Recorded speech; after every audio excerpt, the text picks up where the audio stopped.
महासागर न्यूज. ठाकरेचे ते 6 खासदार कोण जे फुटणार आहे. ऑपरेशन टायगरची चर्चा. नंदनवन बंगल्यावरती अनंत कळशे आणि शिंदे यांच्या भेटीनं राजकीय वर्तुळात खळबळ. 2/3 खासदाराची गणित. ठाकरे गटाच्या 9 खासदारापैकी 6 जण गेल्यास पक्षफुटीची शक्यता. कोणावर शिंदेचा डोळा. नागेश आष्टीकर, संजय जाधव, ओमराज निंबाळकर आणि भाऊसाहेब वागचौरे यांच्या हालचालीवरती लक्ष. राजाभाऊ वाजे ठरणार किंगमेकर. 6 खासदारांचा आकडा गाठण्यासाठी वाजे यांचा निर्णय महत्वाचा.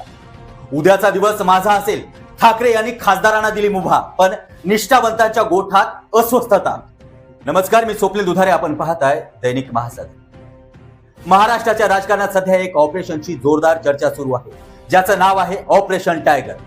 एका बाजूला ठाकरे गटाचे 9 खासदार, तर दुसरीकडे उपमुख्यमंत्री एकनाथ शिंदे यांच्या दरबारात सुरू असलेल्या हालचाली. नुकतेच माजी प्रधान सचिव अनंत कळशे आणि उपमुख्यमंत्री एकनाथ शिंदे यांची नंदनवन बंगल्यावरती झालेली गुप्त भेट ही नेमकी कशाची नांदी आहे. राजकीय वर्तुळात यावरून तर्कवितर्कांना उधाण आलंय. सूत्रांच्या माहितीनुसार अनंत कळशे यांनी या भेटीत पक्षांतर कायद्यातील पॅरा 4च्या तरतुदीनुसार चर्चा केल्याची माहिती समोर येत आहे.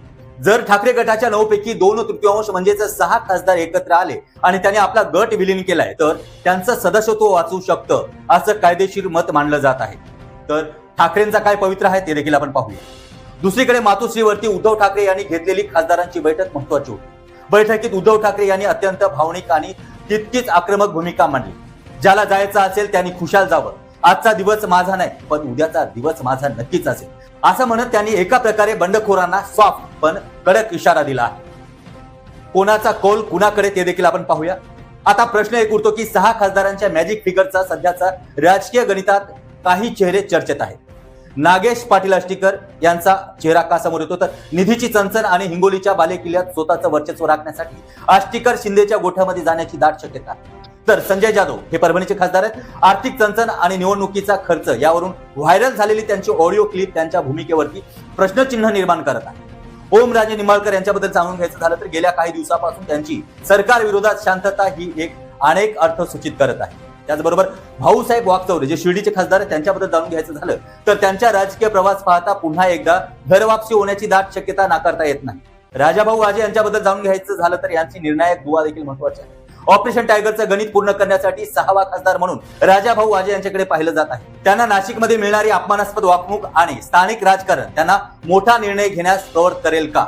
जर वाजे यांनी होकार दिला तर ठाकरे गटाचे संख्याबळ पूर्णपणे ढासळू शकते. बघायला गेलं तर उद्धव ठाकरे यांनी ज्याला जायचं त्यांनी जावं अशी भूमिका घेतली असेल तरी पक्ष टिकवणं आणि कार्यकर्त्यांची मनोधैर्य राखणं हे त्यांच्या समोरचं एक मोठं आव्हान आहे.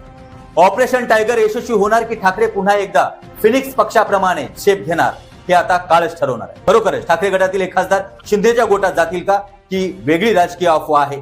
बोलावं तर लागेलच. नमस्कार, आपल्या सर्वांचं आमच्या या कार्यक्रमात हार्दिक स्वागत आहे. खरं बघायला गेलं क्लिप बघितल्यानंतर तुम्हाला कळलं असेल की आजचा विषय नक्की काय आहे.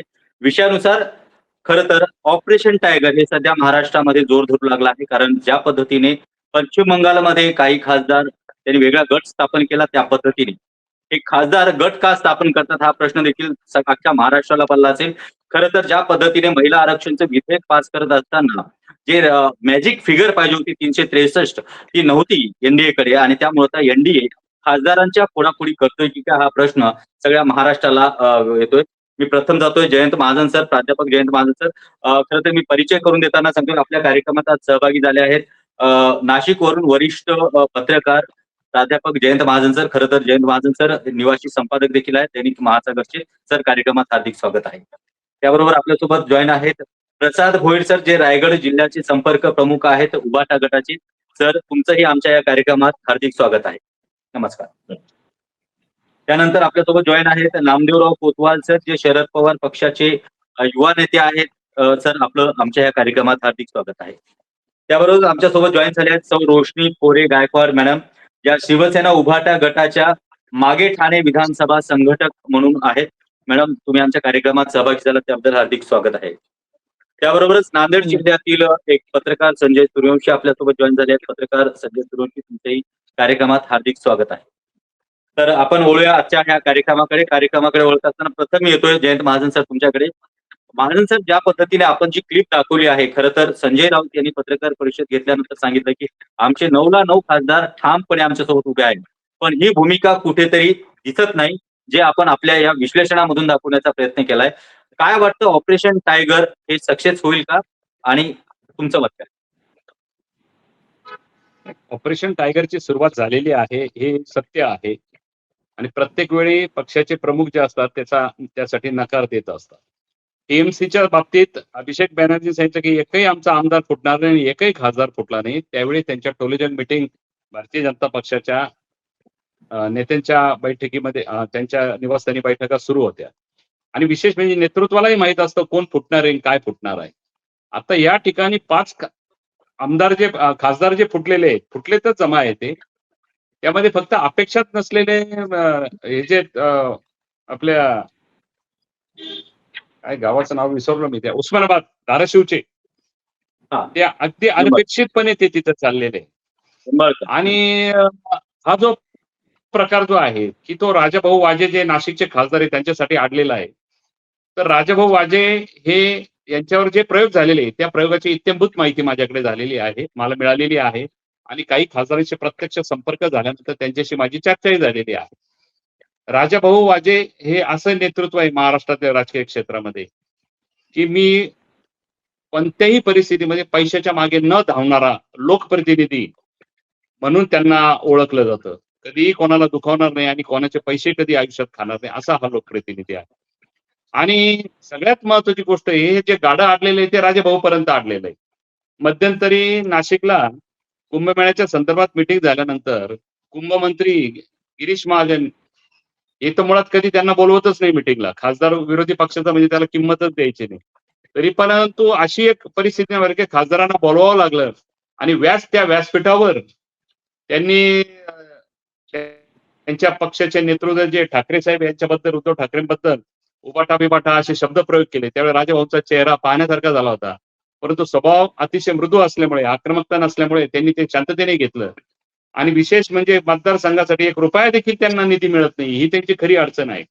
अशा वेळी राजाभाऊ वाजे यांना पैसा देण्याचे सगळे प्रयोग संपले आणि आता त्यांना मंत्रीपद आम्ही तुम्हाला देतो, परंतु तुम्ही यांच्याबरोबर या, तुम्हाला केंद्रीय मंत्री करतो, असं त्यांना प्रलोभन दिलेलं आहे. त्यांचा स्वभाव पाहता ते काही कोणत्याही आमिषाला बळी पडणार नाही असं म्हटलं जातं.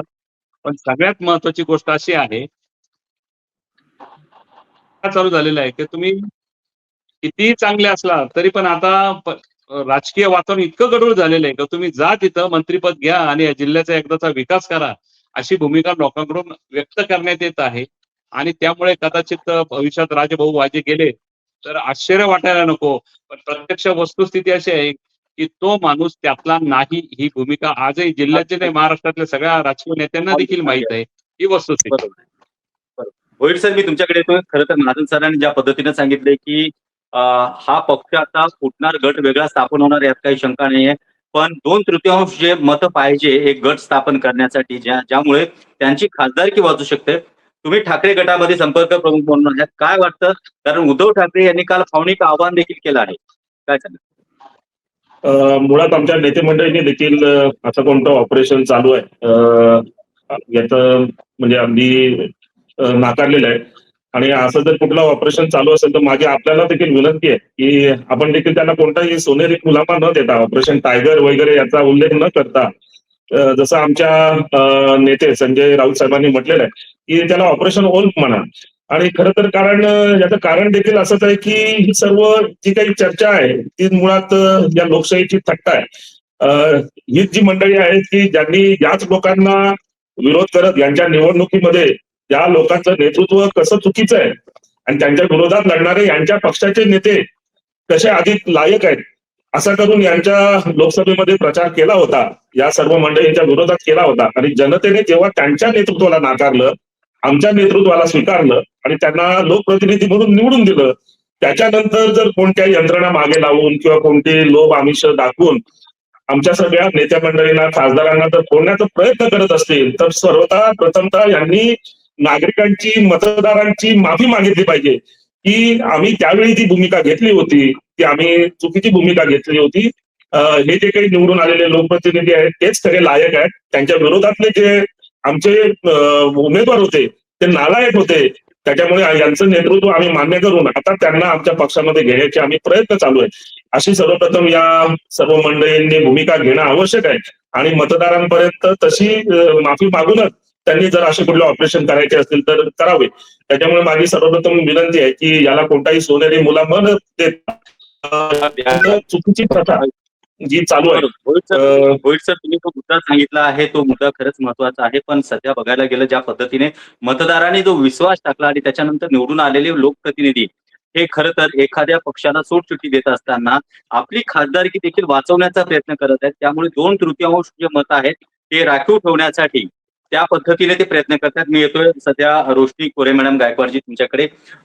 रोशनीजी, तुम्ही पण उद्धव बाळासाहेब ठाकरे या गटामध्ये आहात. काय सांगाल, अशा पद्धतीने नुसते खासदारच फुटल्या जात नाही तर ठाकरे गटाचे आमदार फोडण्याचा देखील प्रयत्न सुरू आहे, काय सांगाल? आता तुम्ही म्हणताय ते ऑपरेशन टायगर वगैरे जे काय आहे ते तुमच्या माध्यमातून म्हणजे मीडियाच्या माध्यमातून आपण ऐकतो आहोत, पण मला तर खरं असं काही होतंय असं काय वाटत नाहीये. आणि जर का असं काही ऑपरेशन असेल तर त्याला ऑपरेशन टायगर म्हणण्यापेक्षा ऑपरेशन मांजर म्हटलं पाहिजे असं मला वाटतं. कारण सरकारमध्ये जी लोक बसलेत ह्या देशाच्या सरकारमध्ये त्यांच्याकडे स्वतःचे लोकप्रतिनिधी किंवा कार्यकर्ते किंवा पदाधिकारी नाहीच आहेत. त्यांना फक्त आणि फक्त जे राजकीय पक्ष आहेत प्रत्येक राज्याच्या स्तरावर त्यांना फक्त कसं ओरबाडून स्वतःकडे घ्यायचं आणि स्वतःचं नाव करायचं एवढंच पडलंय. आज राज्यामध्ये म्हणाल किंवा देशामध्ये बरेचसे प्रश्न आहेत. हो, महागाई आहे, रोजगार आहे, शेतकऱ्यांच्या आत्महत्या होतात, बरेच प्रश्न आहेत. पण आजचं जे सरकार आहे त्यांना याच्यावरती तोडगा काढण्या व्यतिरिक्त फक्त पक्षाचे आमदार, खासदार, नगरसेवक फोडणं याच्यामध्येच इंटरेस्ट आहे. आणि तुम्ही जर म्हणत असाल ठाकरेंच्या या खासदारांचं तुम्ही ऐकलं असेल तर ही गोष्ट मला खरी वाटत नाहीये. कारण रविवारी म्हणजे ह्या रविवारी साहेबांनी मिटिंग घेतली होती मातोश्रीला आणि सगळे खासदार उपस्थित होते. काही व्हिडिओच्या माध्यमातून होते आणि काही फिजिकली तिकडे प्रेझेंट होते आणि सगळ्यांनी सांगितलेलं आहे की साहेब आम्ही तुमच्या सोबतच आहोत. बरं, आज त्या खासदारांनी सांगितलं आम्ही तुमच्या सोबतच आहोत आणि मलाही वाटतं एक शिवसैनिक म्हणून मलाही वाटतं ते आमच्या सोबतच राहणार आहेत. हे फक्त हे जे सरकारमध्ये बसलेले लोक आहेत त्यांना फक्त जे काही निष्ठावंत शिलेदार आहेत त्यांना कसं करून भ्रमित करायचं ह्याचं फक्त त्यांचं एक नाटक चाललेलं असतं, मला तरी असं वाटतं. कारण ह्यांना जर जायचं असतं हे आधीच गेले असते. आतापर्यंत चांगले असते का मला सांगा. मॅडम रोशनीजी, मी तुमच्याकडे येतोय. मी जातो कोतवाल साहेबांकडे. कोतवालजी, खरं तर दैनिक महासागरच्या महासागर डिजिटल माध्यमातून आम्ही कुठले खासदार का फुटतात याचा पूर्ण अभ्यास केला आहे. खासदार जरी सध्या ठाकरेंसोबत आहेत असं ठामपणे सांगत असतील तरी जवळपास सगळी तयारी झाली आहे आणि ठाकरे गटाच्या खासदारांना 1 रुपयाचा निधी दिला जात नाही, त्यांना मान सन्मान दिला जात नाही आणि मतदारांच्या फोर्समुळे आम्ही जातोय असं ते दाखवतात. काय सांगाल कोतवालजी, खरं बघायला गेलं तर वाजे जे आहेत, राजाभाऊ वाजे जे आहेत त्यांच्यामुळे हे घोडं आलं इथपर्यंत येऊन थांबलं आहे. कारण एकच खासदार कमी पडतोय एक गट तयार करण्यासाठी. तुम्हाला वाटतं राजाभाऊ वाजे शिंदे गटात जातील? असं आहेत की सत्तेच्या राजकारणात अनेक नवीन समीकरणं हे उभे राहू शकतात आणि असं म्हटलं जातं की राजकारणी लोक आणि राजकारण हे नेहमी सत्तेच्या घडीवर मुक्कामी राहणं पसंत करतात. त्यामुळे राजकारणात नेमकं कुठल्या वळणावर काय घडेल याची कुठलीही शाश्वती आज या ठिकाणी देता येत नाही आणि सत्तेपुढे नीती ही गौण असते. पण प्राध्यापक जयंत महाजन सर ज्या पद्धतीने म्हणाले की नाशिक लोकसभा मतदारसंघाचे जे खासदार आहेत राजाभाऊ वाजे, तसे राजाभाऊ वाजे हे सरळ मार्गी विचाराचे माणसं आहेत आणि अतिशय संवेदनशील असलेले हे नाशिक लोकसभा मतदारसंघाचे खासदार राहिलेले आहेत. त्यांची भूमिका त्यांनी यापूर्वी स्पष्ट केलेली आहे की मी कुठल्याही परिस्थितीमध्ये त्या उद्धव बाळासाहेब ठाकरेंच्या शिवसेनेने मला खासदारकी दिली आणि शरद पवार साहेबांनी नाशिक लोकसभेसाठी विशेषतः त्यांची उमेदवारी द्यावी म्हणून पवार साहेबांनी आग्रह धरलेला होता.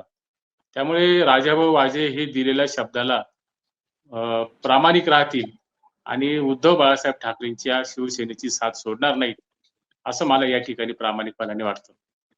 अगदी तुम्ही सांगताय साथ सोडणार नाही, पण ज्या पद्धतीने ऑपरेशन टायगर राबवताना बऱ्याचशा गोष्टी अशा आहेत की काही अंक कमी पडतायत म्हणजे गणित चुकतंय. मी जातो पत्रकार संजय सूर्यवंशी जे नांदेडमधून आपल्यासोबत बोलल्यात. सूर्यवंशी, तुमच्या हिंगोली लोकसभा मतदारसंघाचे खासदार जे आहेत आष्टीकर, नागेश पाटील आष्टीकर, ते देखील कालच्या बैठकीला उपस्थित नव्हते, पण वारंवार त्यांच्या बोलण्यातून हे जाणवतं की त्यांना सत्तेमध्ये राहण्यासाठी किंवा आपल्या विभागामध्ये विकास कामं करण्यासाठी फंड दिला जात नाही, त्याच्यामुळे ते शिंदे गटाकडे जाऊ शकतील, काय वाटतं? हिंगोली लोकसभा मतदारसंघाचे खासदार आष्टीकर हे उद्धवजी ठाकरे साहेबांचे हे निष्ठावंत आणि जवळचे मानले जातात. 2014 त्यांना विधानसभेची उमेदवारी सुद्धा त्यांनी दिली होती. निवडून आणण्यासाठी त्यांनी प्रयत्न सुद्धा केले होते. कालच्या लोकसभेची उमेदवारी त्यांच्याच माध्यमातून मिळाली. हिंगोली लोकसभा मतदारसंघात तुम्ही म्हणता तसा विकास कामं होत नाहीत ही वस्तुस्थिती जरी असली तरी उद्धव ठाकरे यांनी ज्या वेळी बैठका घेतल्या त्यावेळी ते त्या बैठकीला हजर होते. आता कालचा जो विषय आहे कालच्या बैठकीला अनुपस्थित राहण्याचा, कारण का ते नांदेड विधान परिषदेला त्यांचे स्वतःचे सुपुत्र कृष्णा पाटील आष्टीकर हे निवडणुकीच्या रिंगणात आहेत. त्यांनी तसा प्रेस घेऊन तसा खुलासा पण केला आणि आमच्या माहितीप्रमाणे आम्ही त्यांना आष्टीकरांना फार जवळ ओळखतो. ते त्यांनी दिल्लीपासून ते नांदेडपर्यंत ज्या वेळी त्यांचा विचार त्यांच्या बाबतीमध्ये चर्चा होत आहे त्यावेळी त्यांनी सांगितलं की मी नाही जाणार. परंतु अलीकडची परिस्थिती पाहता, सध्या पश्चिम बंगालची परिस्थिती पाहता, भाजपची नीती पाहता आणि कार्यकर्त्याला आर्थिक बळ द्यायला लागतो किंवा विकास कामं होत नाहीत या दृष्टिकोनातून अनेक जण जात आहेत. परंतु आमचं असं एक पत्रकार यांना त्यांना म्हणणं आहे की नागेश पाटील आष्टीकर हे शिवसेना सोडणार नाहीत. परंतु आता परिस्थिती येईल एखाद्या वेळेस तशी तर काही सांगता बी येणार नाही. अगदी अगदी. माझं सर मी तुमच्याकडे येतो, कारण ज्या पद्धतीने कारण एक आहे पण ते दबावलं जातं. आतापर्यंत एक सगळं सांगलं जातं की आम्ही तुमच्यासोबत आहोत, पण याचं तुम्ही ज्या पद्धतीने सांगितलं की नेतृत्वाला माहिती आहे की कोण जाणार आणि कोण थांबणार, आणि ते संकेत खुद्द उद्धव ठाकरे यांनी काल दिले आहेत. त्यांनी सांगितलं आहे की माझ्या कानापर्यंत सगळ्या गोष्टी आहेत, यापूर्वी देखील माझ्या कानापर्यंत सगळ्या गोष्टी होत्या, आणि यावरती आपल्या दैनिक महासागरच्या माध्यमातून थोड्याच वेळात एक सविस्तर स्पेशल एपिसोड आपण करतोय, ज्या माध्यमातून कुठला खासदार का फुटणार याचं विश्लेषण केलं आहे. महाजन सर, मला तुम्ही एक सांगा की हे जे ऑपरेशन टायगर असो अथवा जी काही सिस्टीम आहे हे करण्यामागचं नक्की गणित काय, का केलं जातं?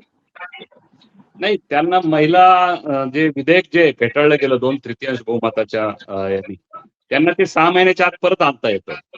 आणि किती नाही म्हटलं तरी भारतीय जनता पक्षाचे जे सशस्त्र नेतृत्व आहे ते एखादी गोष्टीच्या मागे जर लागले तर त्यासाठी साम दाम दंड भेद हे सर्व प्रयोग केले जातात. मुळातच उद्धव ठाकरेंनी अतिशय प्रतिकूल परिस्थितीमध्ये हे खासदार निवडून आणलेले, पूर्णपणे पक्ष संपलेला आहे, आमदार पळून गेलेले, चहूबाजून टीकेचा मारा झालेला आहे. अशा अवस्थेमध्ये त्यांनी खासदार एवढे मोठ्या संख्येने निवडून आणले, हे खरं म्हणजे त्यांचं कौतुक केलं पाहिजे. परंतु काल या ठिकाणी ठाकरे गटाचे नेते हजर आहेत, परंतु काल मी त्यांचं पूर्णपणे जे काही ऐकलं, जे वाचलं, बघितलं, ते पाहिल्यानंतर माझ्या असं लक्षात आलं का ते हतबल झालेले आहेत. ते हतबलता आहे, ज्याला जायचं त्यांनी खुशाल जा, त्यांनी काही कठोर संकेत दिलेले नाही, याचा अर्थ त्यांना जायचंय ते जाणारच आहे.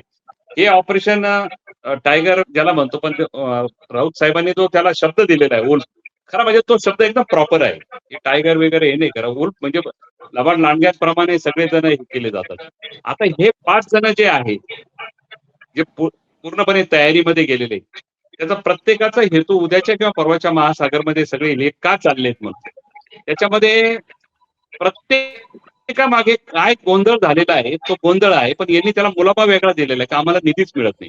निधी मिळत नाही का, ही वस्तुस्थिती. काँग्रेस असेल किंवा अन्य विरोधी पक्ष असेल यांच्या मतदारसंघात निधी द्यायचे, पूर्वी असं नव्हतं होतं. प्रत्येक आमदार सत्तेचा असो विरोधात असो सगळ्यांना समान दिलं जातं. परंतु आता न्याय व्यवस्था म्हणा, ईडी तपास यंत्रणा म्हणा, या सगळ्या यंत्रणांमध्ये विचार करा तुम्ही, आमदार फुटण्यापूर्वी प्रत्येकाला एक नोटीस गेली होती 50 मध्ये. हे 60 फुकट गेले का? प्रत्येक जण कुठेतरी अडकलेले, पण जो भ्रष्टाचारी नाही तो घाबरत नाही. तुमचं संजय राऊत असेल किंवा तुमचे विदर्भातील देशमुख असेल, हे तुरुंगवाऱ्या केल्या, घाबरले नाही.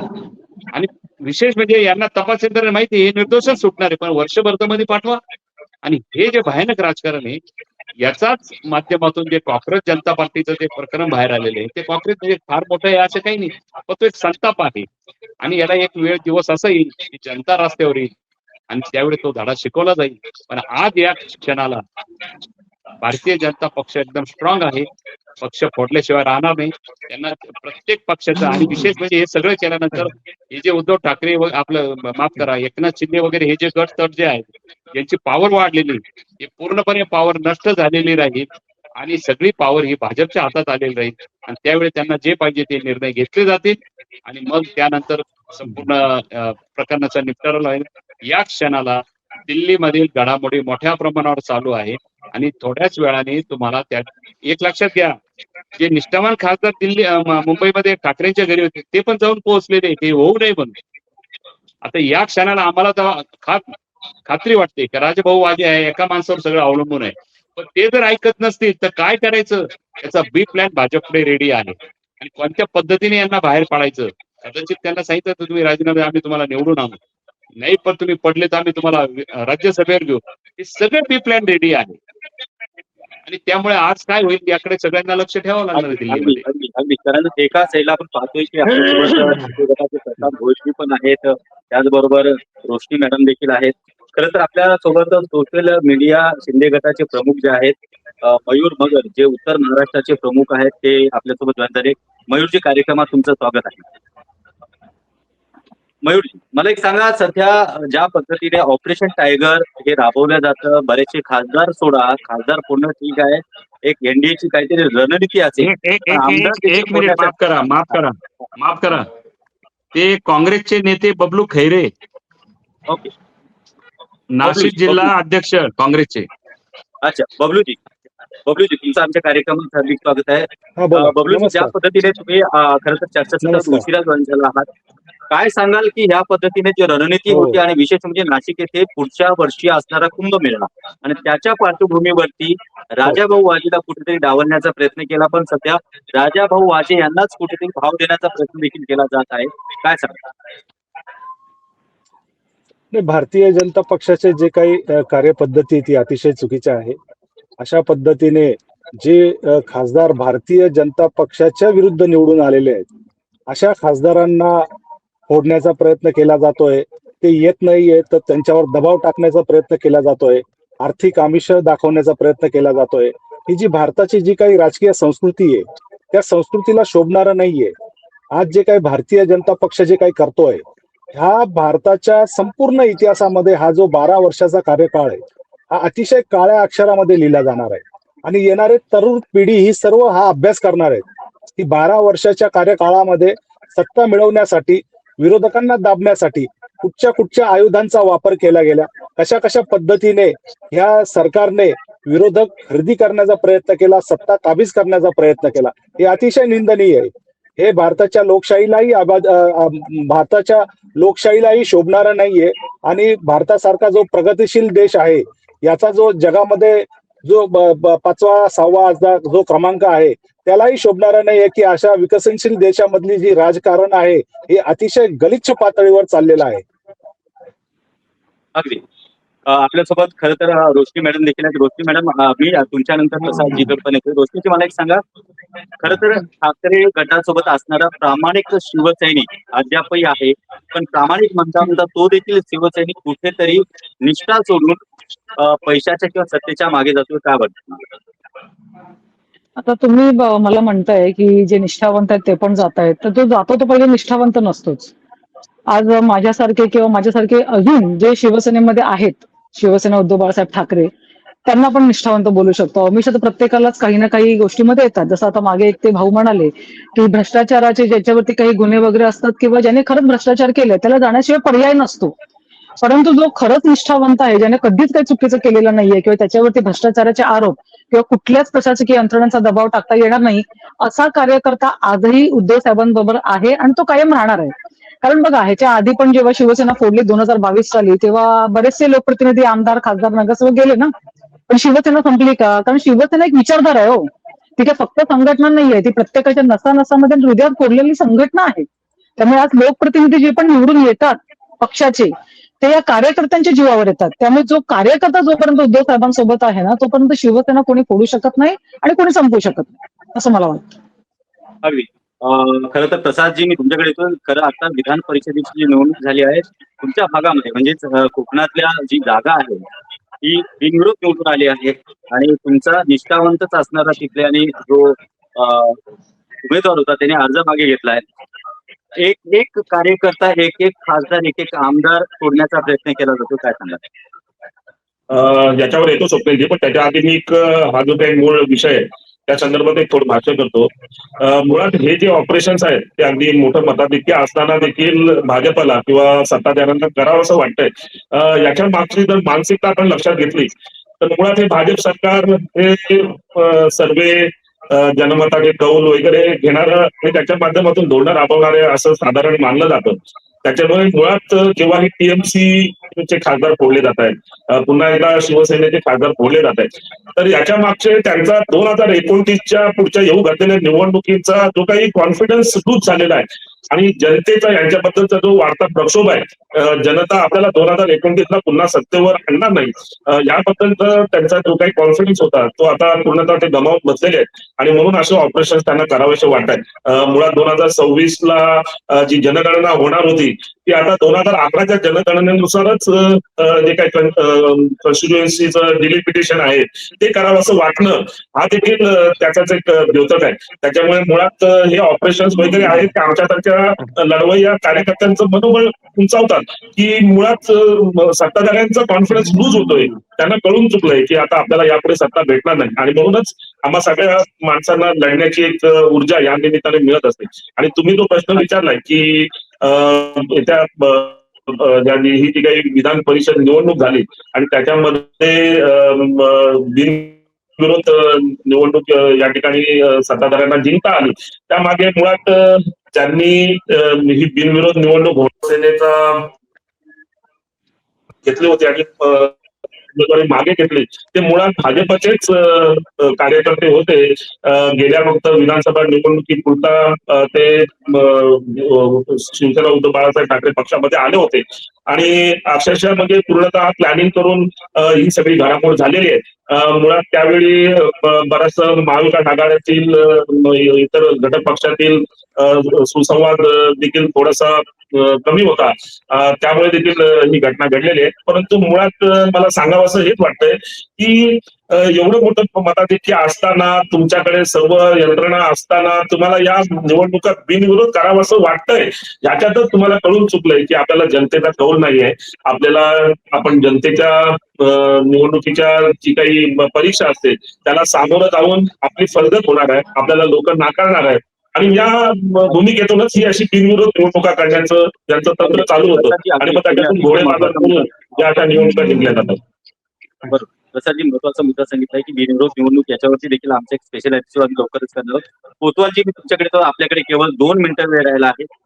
कोतवालजी, मी तुमच्याकडे येतो. प्रश्न एक आहे की ज्या पद्धतीने सगळं काही फोडाफोडीचं राजकारण यापूर्वी देखील झालं आणि सातत्याने सुरू आहे, नाशिक परिसरामध्ये कुंभमेळ्याच्या पार्श्वभूमीवरती बरेचसे नेते मंडळी जे आहेत ते देखील भाजप आणि शिवसेनेत आले, काय सांगाल तुम्ही? आणि आताच होणारं ऑपरेशन टायगर हे खरंच यशस्वी होईल का, काय वाटतं? मुळामध्ये स्वप्नीलजी, अफवा आणि वास्तव याचा जर आपण सांगोपांग विचार केला तर ऑपरेशन टायगर मध्ये निश्चितपणाने या ठिकाणी वास्तवता दिसून येते आणि ऑपरेशन टायगर मध्ये काहीतरी महाराष्ट्राच्या राजकारणामध्ये हे शिस्त आहे हे मात्र नक्की आहे. मुळात तुम्ही नाशिक लोकसभा मतदारसंघाच्या खासदारांचा जर विचार केला तर ते वाजे जे खासदार आहेत त्यांना जे निवडून दिलेलं आहेत ते किती निष्ठावंत आहेत म्हणून त्यांना निवडून दिलेले नाहीत.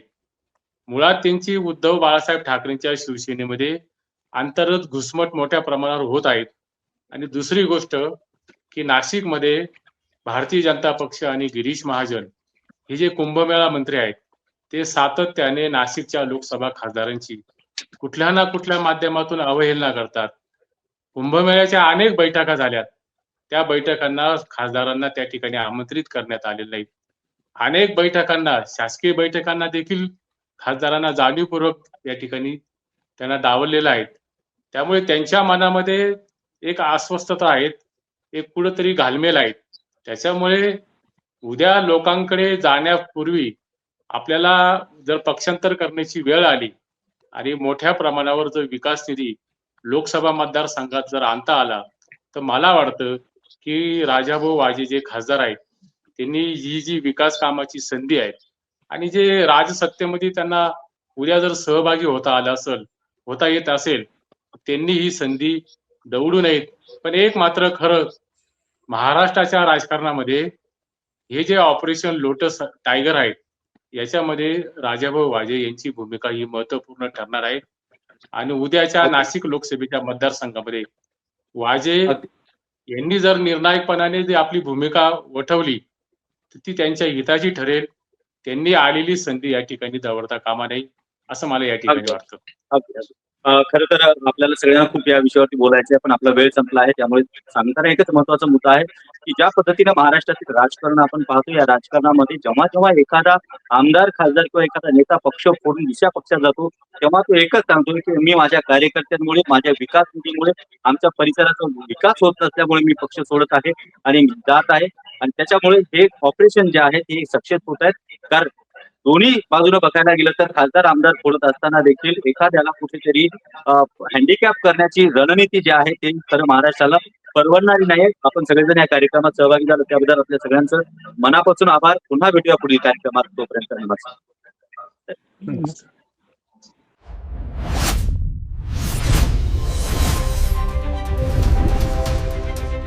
महासागर न्यूज.